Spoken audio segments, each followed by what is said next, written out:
Welcome to the Self-Discovery Files, a place for reflection, challenge, and becoming who you're meant to be. I'm your host, Dylan Phipps. You can find me on TikTok and Instagram at @TheDylanPhipps for more daily insights. Enjoy. Welcome back to the Self-Discovery Files. My name's Dylan, and today's episode is about a lie that we all fall for, okay?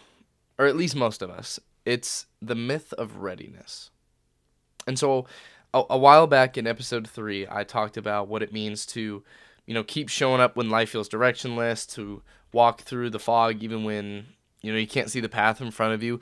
But after I recorded that, I realized that there was something missing from that, right? And so that episode talked about confusion, right? The confusion of walking through a path that is uncertain, right? When you don't have clarity. And this one is about comfort, okay? Because most people aren't stuck because they don't know what to do, right? Of course, there's that sector of people that just need to know what to do. But most people aren't stuck because of that. They're stuck because they're waiting to feel ready to do it. And so readiness is the lie that comfort tells you, so you'll keep waiting instead of moving, right? It's the story you tell yourself to justify the hesitation that you have. So this isn't about feeling inspired, okay? It's about getting honest, and about getting honest about the part of you that keeps saying, quote unquote, someday, right? When you already know what to do. And so if you've been waiting for the right time, this episode is the right time. And everybody is waiting for the right time, right? The right season, the right feeling. They'll say things like, once things calm down, I'll start, or, once I've saved up a little more, I'll go for this, or once I'm ready, or once I feel better, or once I've achieved this. But let's be honest, okay? Life doesn't hand out like ready. It doesn't hand out the place to be ready. It hands out moments, okay?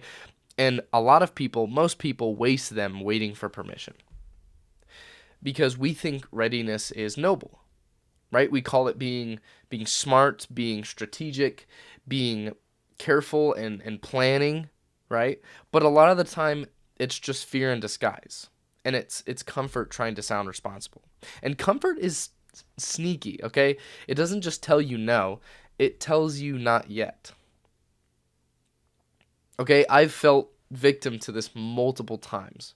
Okay, I've said this about even my future goals. Before I even started making content, I told myself, yeah, I'll start making content, but I just need to get a new phone, right?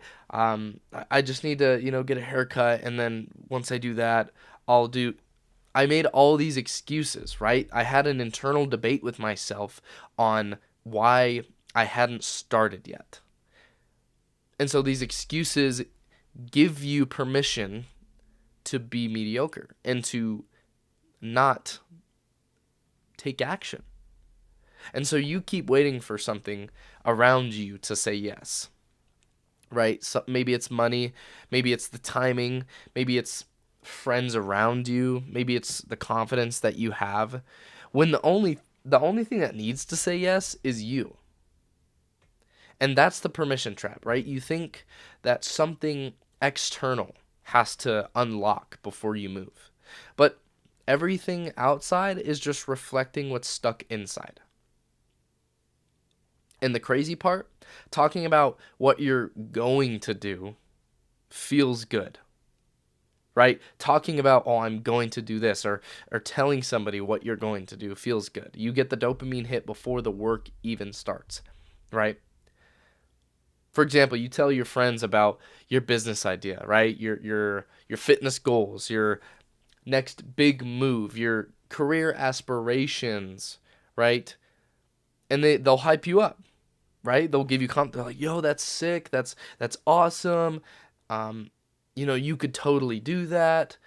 And you start believing that praise more than the actual progress. Okay? And that's called validation without responsibility. It's essentially a progress cosplay. Okay? You don't get points for potential. You get points for proof. Because potential is endless until it expires. And here's the truth.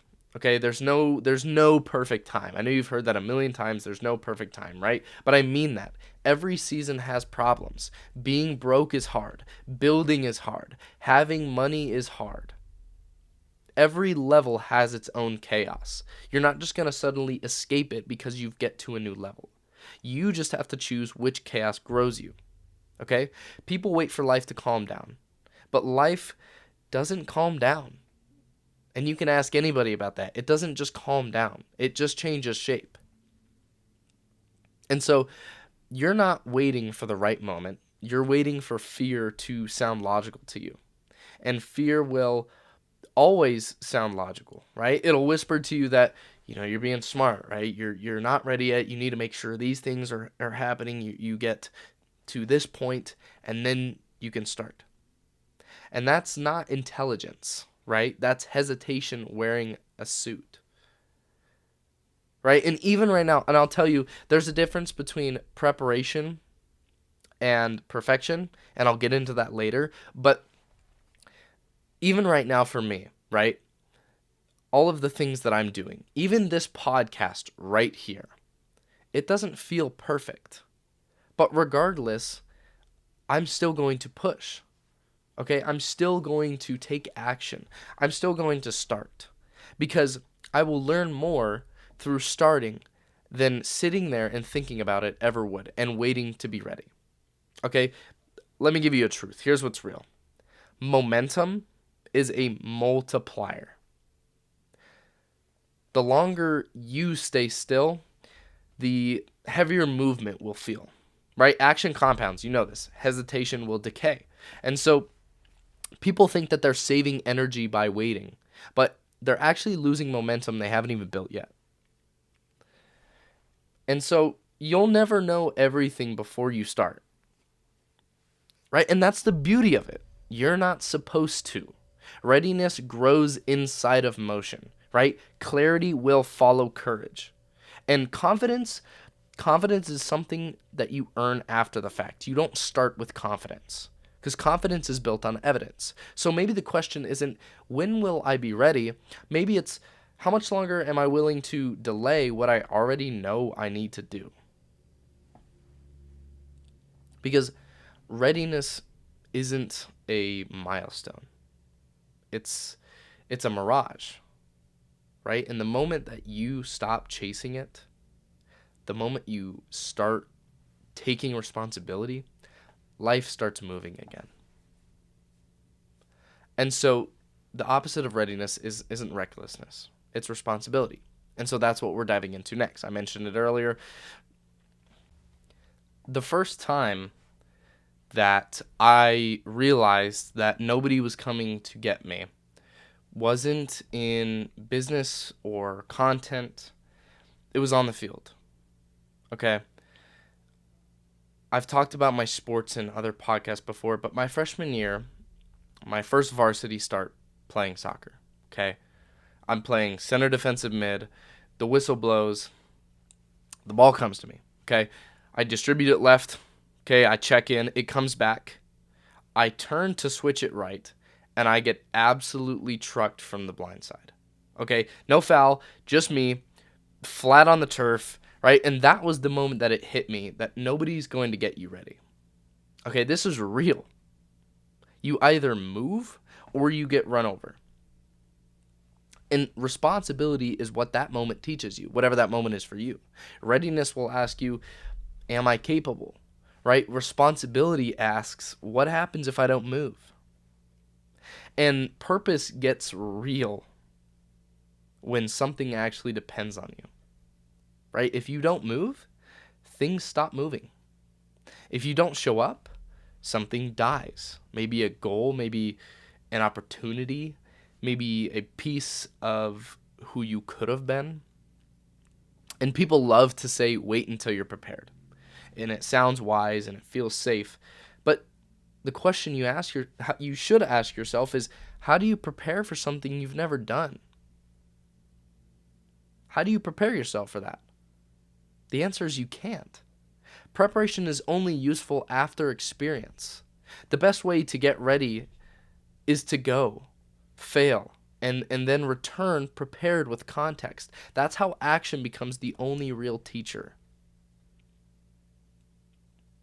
The people who win aren't the ones who planned best. They're the ones that kept showing up when no one believed they were ready. They took responsibility for learning in public.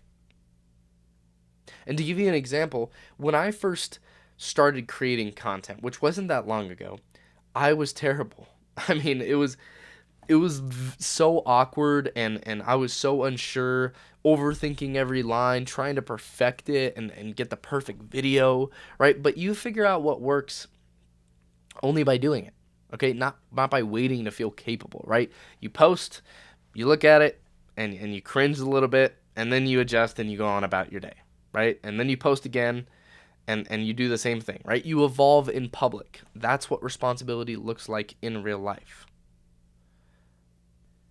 It's messy, it's uncomfortable, but it's forward. Because every time that you act, you build credibility with yourself, right? You stop needing permission.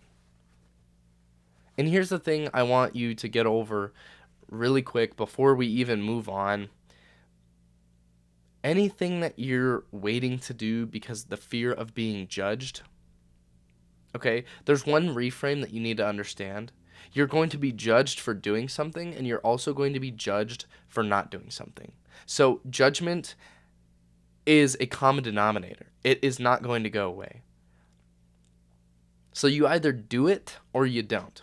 Judgment's going to come either way. Okay? But let's get back into responsibility, because responsibility is heavier than readiness. Okay, but it also is cleaner. Readiness hides behind one day, right? You saying one day. Responsibility will say, today. It'll tell you today. And once you taste responsibility, you'll stop craving readiness, right? Because responsibility makes you dangerous, okay, in a good way. You stop negotiating with fear. You stop needing the world to agree before you move.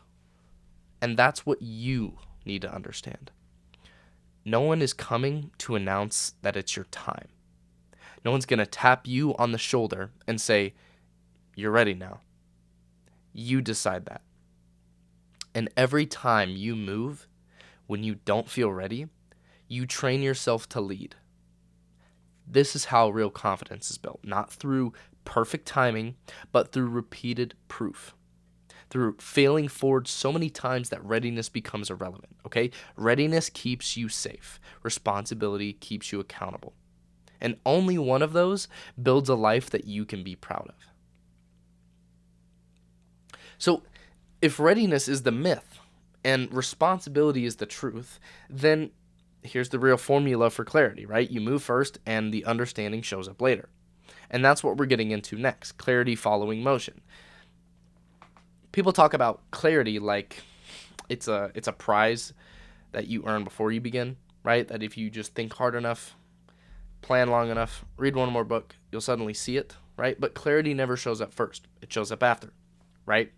You move and then you understand. And I learned that the hard way when I started creating content, right? I told you my first few posts that I posted were awful. They had no rhythm. They had no style, no identity. I'd get 300 views on one, maybe like a pity comment or two, and it wasn't even real comments. It was like the one where you hold down the comment button and you get like 3 emojis. It wasn't even like real comments, and yet those were the most important posts that I ever made because they were real reps, right? Every time that I posted, I learned something new, right? Change the lighting, your views go up, right? You speak from the gut, your comments will go deeper. You talk too fast, people will scroll, right? You don't have a good enough hook, people scroll. The feedback that I got from all that taught me more than thinking about it and overthinking about it ever could. And so you don't find your voice by planning it. You find it by using it. And when you keep speaking long enough, the noise starts sounding like you. Okay, I've tested a lot of new hooks and camera angles and lighting and tone of my voice. I've had so many videos that I've scrapped because it didn't sound right. Right? I've had plenty of videos that I did post that didn't do well at all, and they were experimentation videos. But that process, that experimentation process, overthinking kills that process. Because overthinking isn't thinking, it's rehearsing fear. It's living in a future that hasn't even happened yet and reacting as if it already has. Okay, if you're doing something that daunts you, right, you will picture embarrassment, right? Failure, rejection, and your body will feel like it's real. It will feel that like it's real. And so that's why people freeze, right? They're carrying the pain of an event that doesn't exist yet. And you tell yourself you're being smart, that you're planning, but you're building yourself a prison out of logic. And the mind's favorite trick is to make hesitation sound intelligent. But progress itself, it doesn't speak logic. It doesn't care about logic. It speaks about motion. Okay? Thinking only matters once you're already moving, right? And the real accelerators, those are repetition and failure. Okay? Every time that you repeat something, you will get a clearer signal. When you fail, you will get a factual yes or no instead of another, maybe or unclear sign, right? And if you get enough yes and no answers, you'll start seeing patterns, right? You'll start steering with data, not just emotion. And failure is just data with feeling attached, right? And once you strip the emotion, keep the lesson, and move faster next time, you get faster. You don't get worse by failing. It makes you quicker. And that's why the people who try the most win the most. They just run more experiments, right? Let's say, for example, sales calls. Do salespeople close every single time that they have a sales call?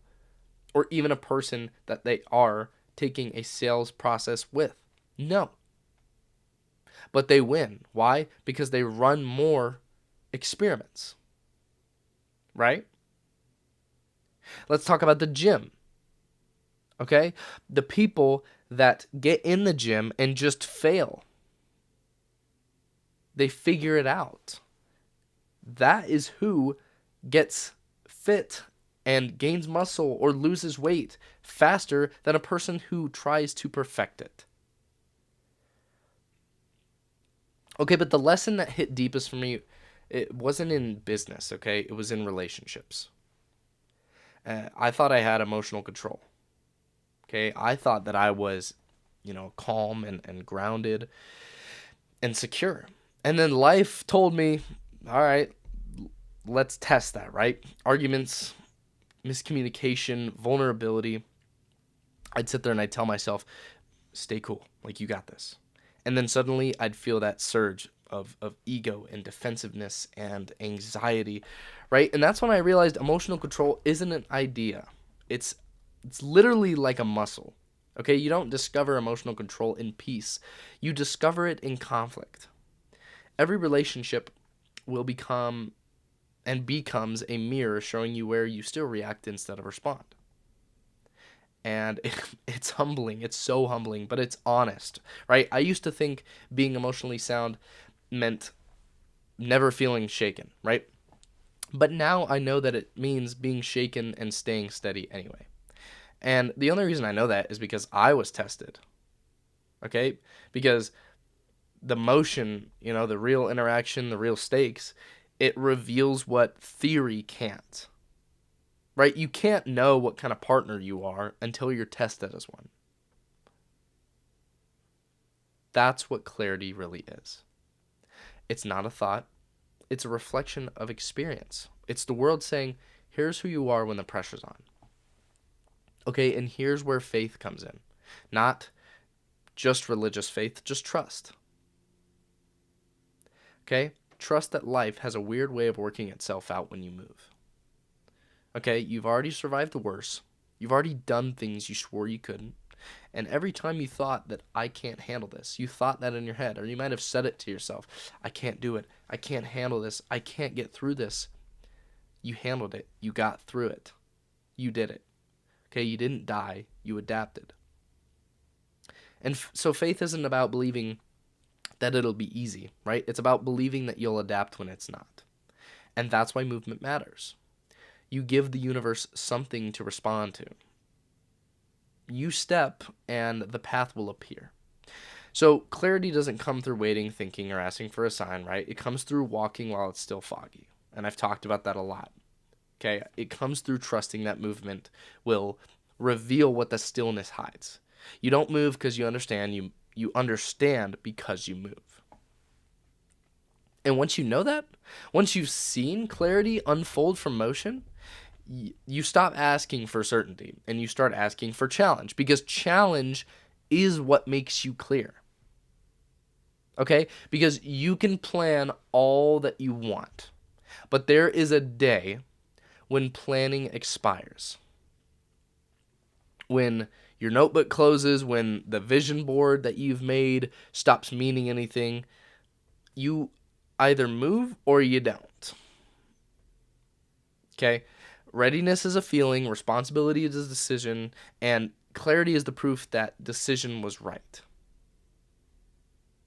Okay? Everything that we've talked about, comfort, fear, overthinking, it all circles back to one question.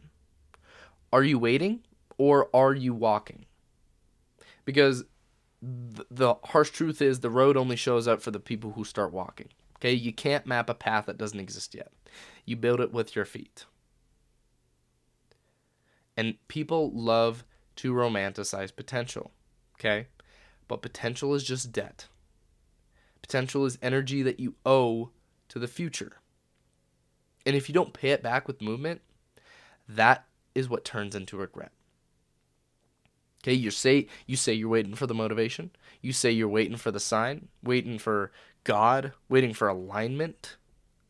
But maybe the delay isn't divine. Maybe it's just disobedience. Maybe God already gave you the idea, the opportunity, the whisper, right? And you're still negotiating with fear.